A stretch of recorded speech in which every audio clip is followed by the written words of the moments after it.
Today on ELN Morning. COVID in the county. This morning, the effects of the virus here at Elon, in Burlington, and inside the walls of the Alamance County Detention Center. Open against orders. Gyms in North Carolina set to open tomorrow, but one here in Burlington has been open for months. And changes to downtown. How one street in Elon is going from gray to green. Today, September 3rd, 2020. Live outside under the oaks, this is ELN Morning.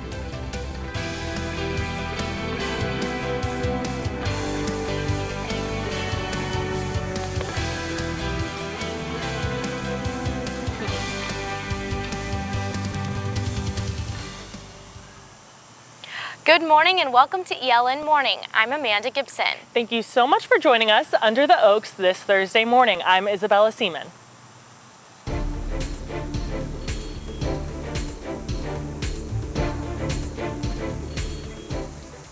We begin this morning with the latest coronavirus case numbers here at Elon and across the state of North Carolina. Elon University is reporting 20 coronavirus cases since freshman move-in on August 14th. Yesterday, the university reported 2 new cases with a total of 78 students now in quarantine. Outside the bubble, Alamance County reported 16 new cases and North Carolina reported a total of over 1,100 cases. As the number of new cases in the state level off, North Carolina plans to move into phase 2.5 of the reopening process tomorrow. The new stage will allow increased capacities for both indoor and outdoor gatherings, among several other changes. For more information and the latest numbers all the time, anytime, visit our website, elonnewsnetwork.com/coronavirus. An Elon resident assistant says her job is putting her health at risk. While she's only 1 month into the job, she says she does not feel supported by her residents or residence life and wishes to stay anonymous in fear of facing repercussions. She reported 2 of her residents to campus police for not following room capacity guidelines, and when the students confronted her later, she says she had a panic attack. They were just very upset with me for doing my job, and that hurt. And when they didn't leave it alone, that's when I was just like, oh my goodness, I feel attacked for trying to help you guys, trying to keep everyone safe. And it's actually been a big challenge this year, gaining the respect of my residents. Meanwhile, returning RA and Elon Jr. Caroline PENFIELD says she feels she's had a different experience. PENFIELD spoke with Elon News Network after written consent from her community director. She says her residents respect her. I think that I have been lucky to have a hall that seems to really get it, residents that seem to want to stay here and are willing to do what it takes to stay here. Director of Residence Life Marquita Barker did not respond to multiple requests for comment. According to Elon University's COVID-19 alert levels, active coronavirus cases within a 7-day period are a factor in deciding whether or not to move up to level 2. Currently, there have been 15 active cases in the past 7 days. According to Elon University spokesman Owen Covington, the amount of cases on campus is just one of the contributing factors to determining which alert level the university stands at. The 12 key indicators are split into 2 categories. Half include assessing data from Alamance County, and the other half includes data from the university, like the amount of COVID-19 cases on campus and the percent of students, faculty, and staff in quarantine. The university data holds more weight than the regional data.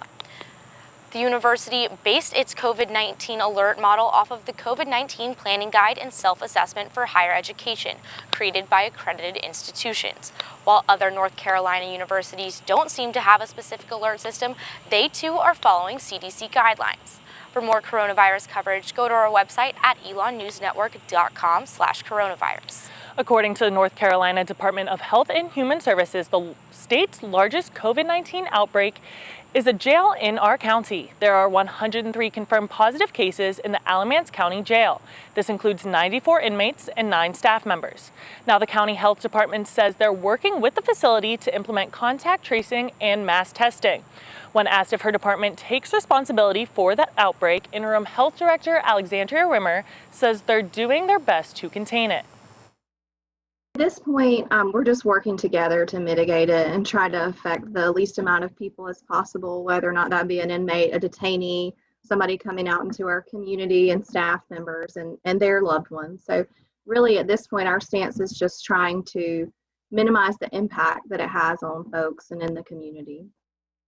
Alamance County also announced this week all county courts continue to remain closed. All court dates are being rescheduled starting next week. We have a hot few days ahead of us, with today feeling like 100 degrees. I'll have your full forecast next.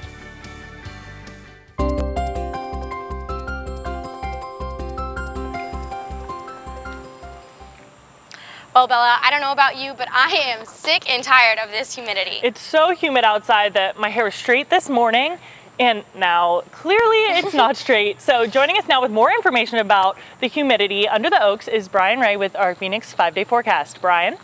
Well, Bella, bad news for you and your hair. Today is going to be very humid with the humidity around 91%, and it's just going to be a scorcher today. I mean, it's already above 80 degrees. It's going to hit 92, but the kicker is it's going to feel like 101 degrees, so a very hot day here in September.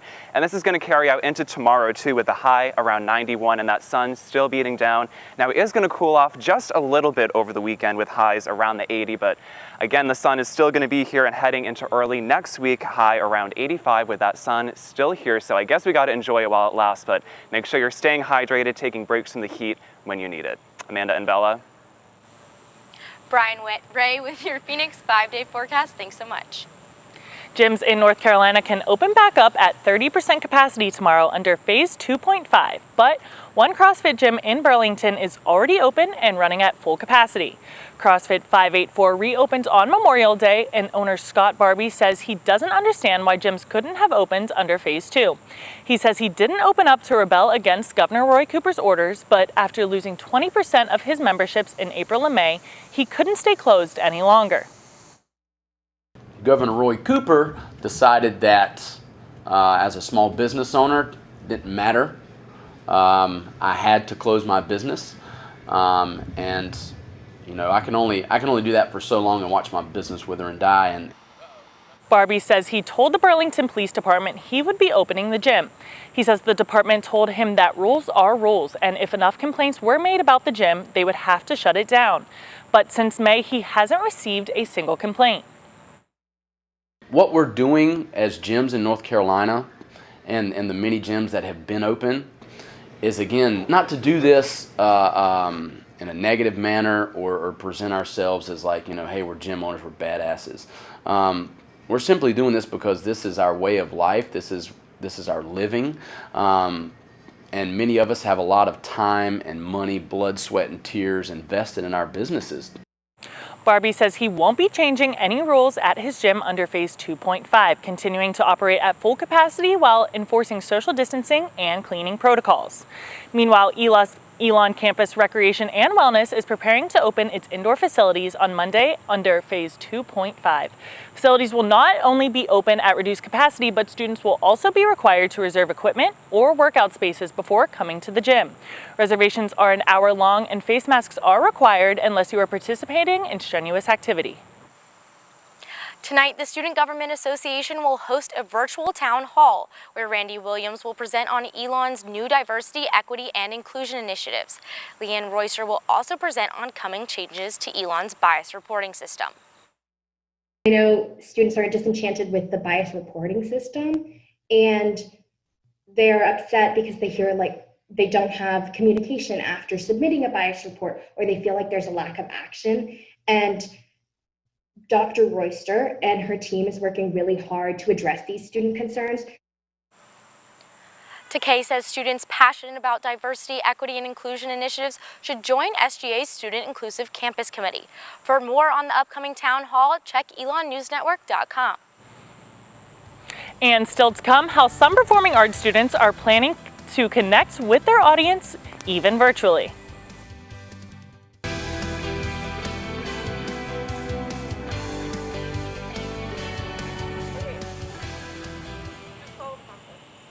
As coronavirus has forced community members to enjoy their local restaurants and outdoor spaces, the town of Elon is looking to further expand their seating options. Downtown Development Administrator Kathleen Patterson has suggested to the Elon Board of Aldermen that this section of West College Avenue will be converted into a small business park, providing permanent seating for outdoor dining and events. Patterson says the committee is looking for volunteers to help design the space.